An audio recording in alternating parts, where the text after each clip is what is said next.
नीम में एक खास बात यह है कि खासकर जब इसे हल्दी के साथ लिया जाता है तब आपके अंदर मौजूद हर तरह के कीटाणु मर जाते हैं। इससे ऐसा असर होता है कि आपकी ऊर्जा पूरे सिस्टम में समान रूप से बंट जाती है और जब आप इस पर ध्यान देना शुरू करते हैं तब आप अपनी मर्जी से अपनी ऊर्जा जहां चाहे ले जा सकते हैं। तो अगर नीम और हल्दी एक साथ लिया जाए तो इसमें शुक्राणु कोशिकाओं को तोड़कर ऊर्जा के दूसरे स्तर में बदलने की शक्ति होती है, जिसे ओजस कहते हैं। जब शरीर की हर कोशिका ओजस में समा जाती है तो आप एक चमकते हुए इंसान बन जाते हैं।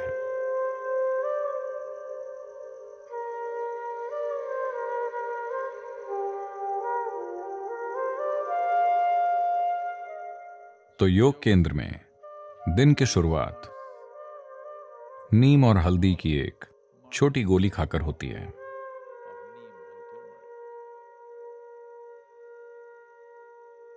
आपके सिस्टम पर इसका जो प्रभाव पड़ता है उसके कई पहलू हैं,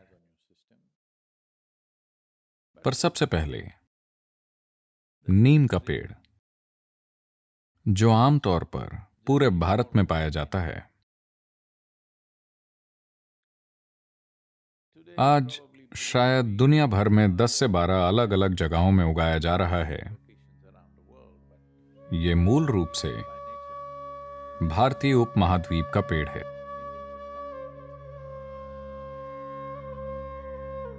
और नीम की पत्ती धरती की सबसे जटिल पत्तियों में से एक है। माना जाता है कि इसके भीतर 150 से अधिक जटिल रासायनिक पैटर्न हैं। इससे कई स्वास्थ्य संबंधी पहलू, ऊर्जा संबंधी पहलू और आध्यात्मिक आयाम जुड़े हुए हैं। सेहत की बात करें, देखिए, आधुनिक चिकित्सा प्रणालियों ने एक बुनियादी गलती की है। उन्होंने सेहत को सीमित परिभाषा दे दी है कि ये सेहत है, ये सेहत नहीं है। वो आपको बताते हैं आपके रक्त का रसायन विज्ञान, रक्त रसायन ऐसा होना चाहिए, सिर्फ तभी आप स्वस्थ हैं। आप में से कई उन मापदंडों में फिट हो जाएंगे पर फिर भी स्वस्थ नहीं होंगे, क्योंकि स्वास्थ्य एक तरह का कंपन है, न कि एक सीमित परिभाषा। आप अभी पूरी तरह से स्वस्थ हो सकते हैं, पर शायद सिस्टम में कुछ चीजें हो सकती हैं कि 10 मिनट बाद आप स्वस्थ ना हों। खैर, 10 मिनट बहुत कम समय लग सकता है। शायद आज शाम तक आप स्वस्थ ना रहें। यह बिल्कुल संभव है। यह सोचना गलत है कि हम सेहत को परिभाषित कर सकते हैं, यह सेहत है, या हम इसे रासायनिक मापदंडों में परिभाषित करके कह सकते हैं यही सेहत है। आपके स्वस्थ होने पर भी सिस्टम के भीतर कई चीजों में उतार चढ़ाव हो सकता है और आपके बीमार होने पर भी कई चीजें स्थिर हो सकती हैं। तो ये जानने के बाद आइए जानते हैं कि नीम आपके सिस्टम में क्या करता है। इसका एक प्रभाव एकदम नजर आता है, वो है आपके आहार के ट्रैक्ट को साफ रखना। साफ रखने से हमारा मतलब है ये एक जगह है, ये पूरी पाचन प्रक्रिया में एक ऐसी जगह है जहां जीवन के दूसरे रूप सबसे अधिक मात्रा में हैं। इस एलिमेंट्री ट्रैक्ट के भीतर सूक्ष्म जीव बहुत ज्यादा होते हैं। उनमें से कई हमारी मदद करते हैं। हम उनकी वजह से जिंदा हैं और उनकी वजह से भोजन पचा पाते हैं। शरीर में बहुत से कार्य उनके कारण होते हैं, पर फिर भी कई ऐसे जीव हैं जो हमें नुकसान पहुंचाते हैं। नीम की खास बात यह है, खासकर जब इसे हल्दी के साथ लिया जाए,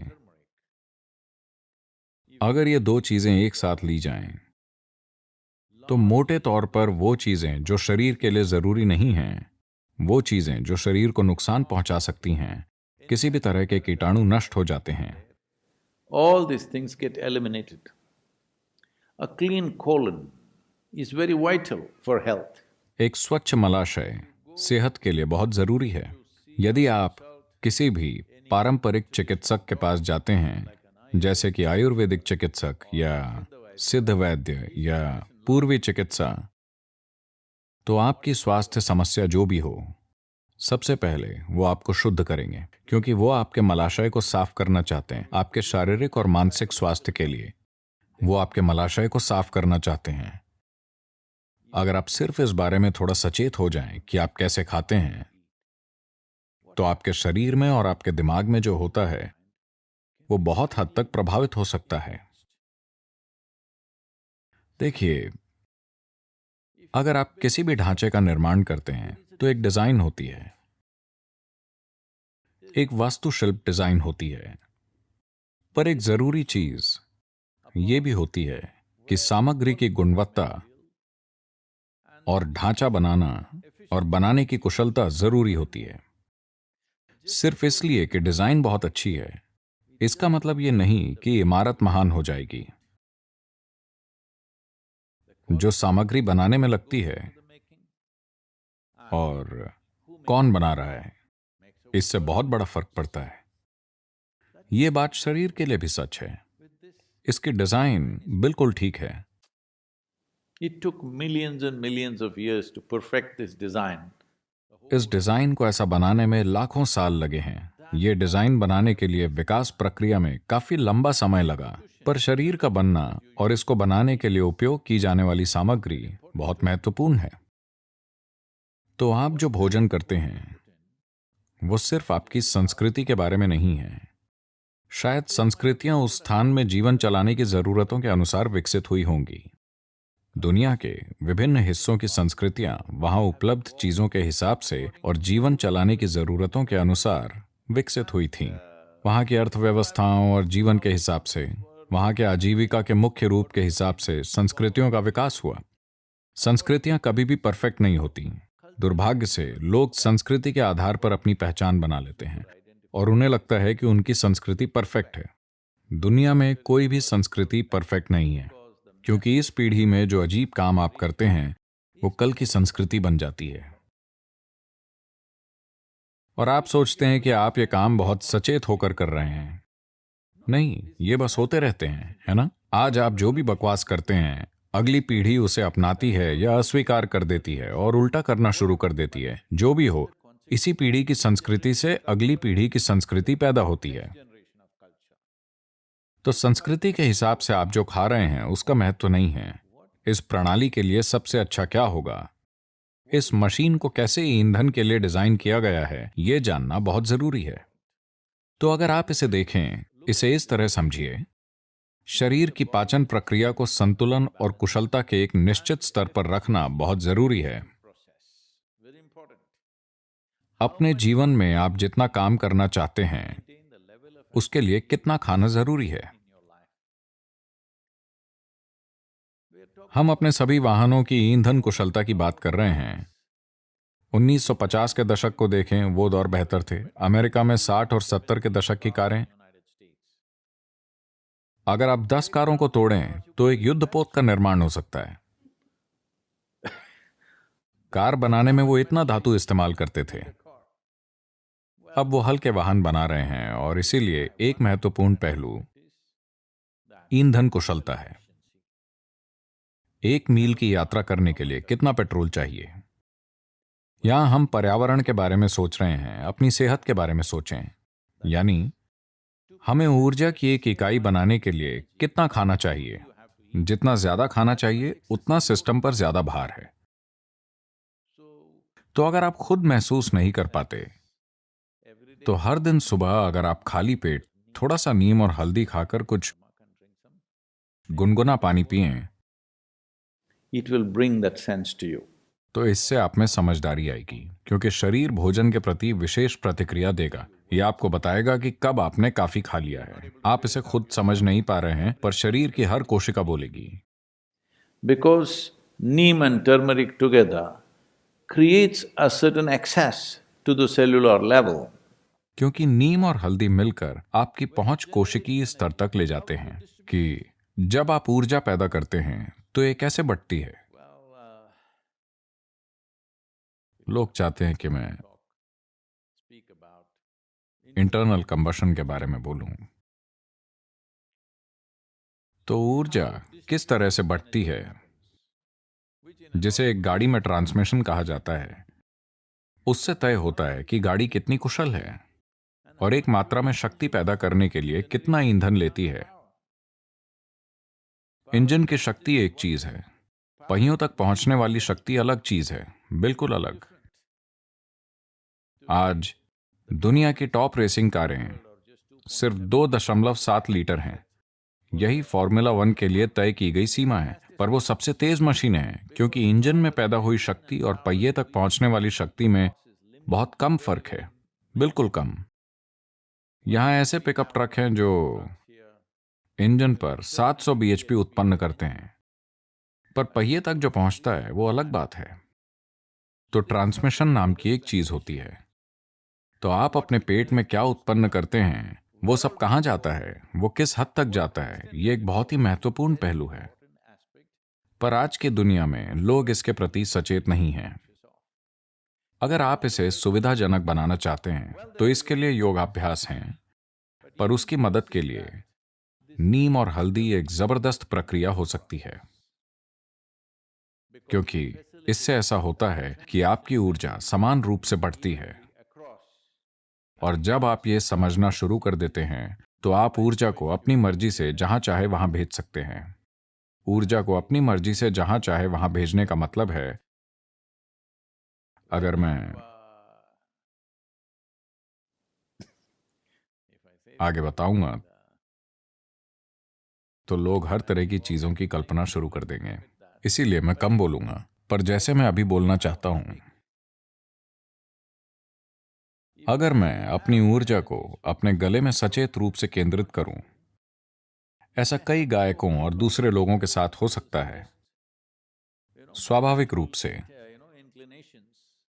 पर अगर आप ऐसा सचेत रूप से करें तो आप देखेंगे कि आपकी बात का एक अलग असर होगा। अगर आप किसी चीज को देखते हुए अपनी ऊर्जा को अपनी आंखों की ओर बढ़ाएं, पूरी ऊर्जा नहीं पर ज्यादा ऊर्जा वहां हो, तो आप देखेंगे कि आपकी नजर शक्तिशाली हो जाएगी। सभी की आंखें हैं, शायद 2020 नहीं, नहीं, मैं साल की बात नहीं कर रहा हूं, मैं नजर की बात कर रहा हूं।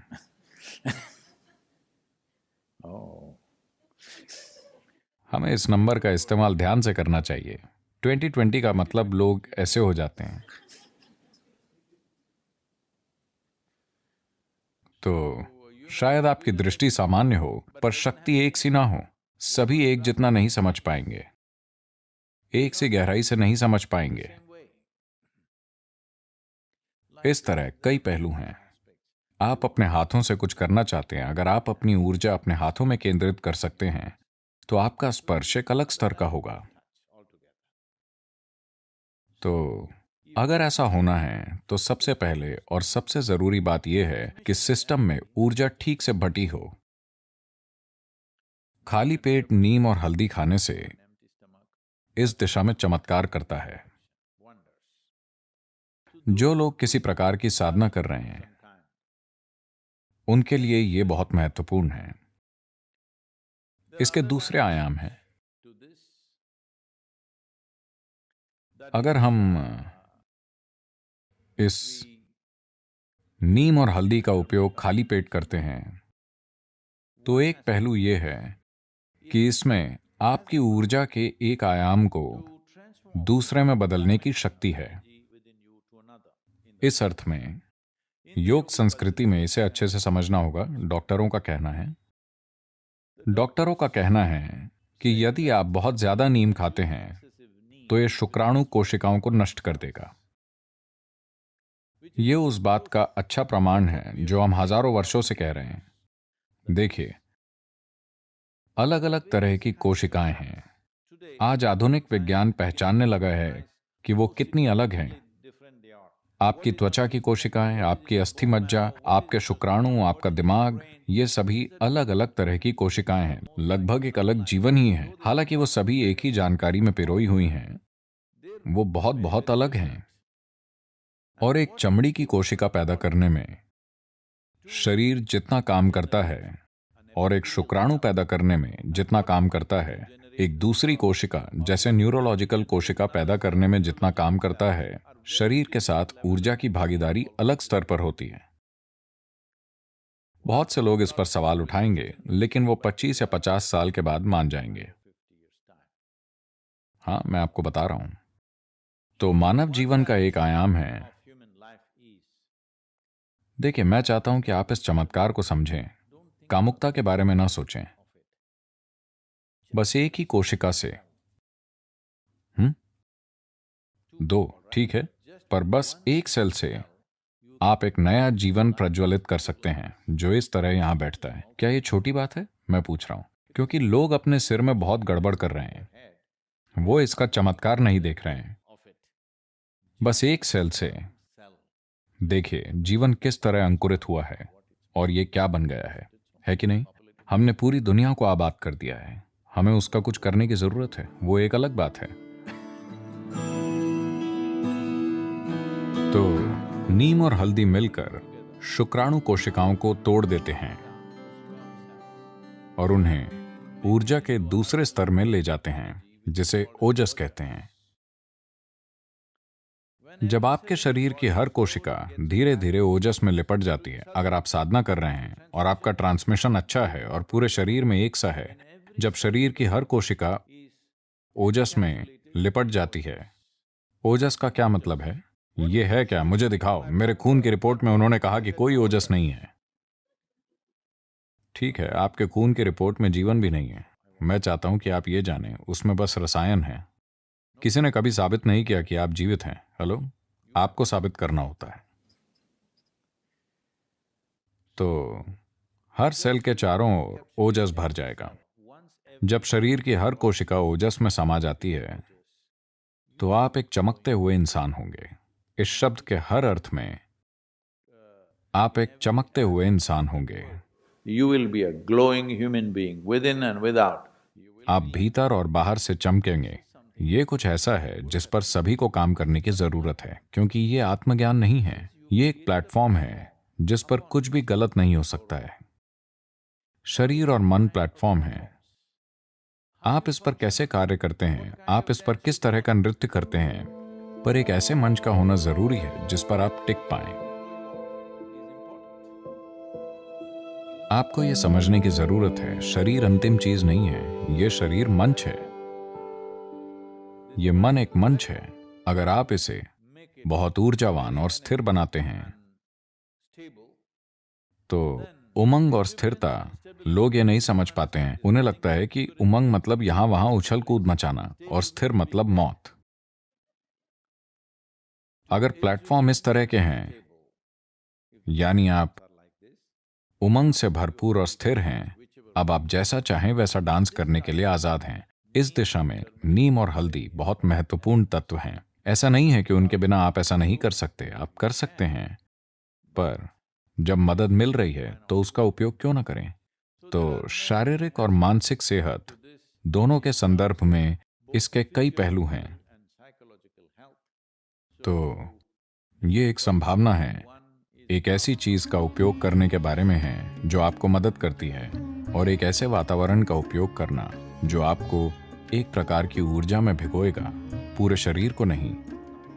शरीर की हर कोशिका में ओजस की सुरक्षा परत होनी चाहिए, फिर आप रोग मुक्त और परेशानी मुक्त होकर जी सकते हैं। सबसे बड़ी बात है कि आप एक ही साथ उमंग से भरपूर और स्थिर रहते हैं।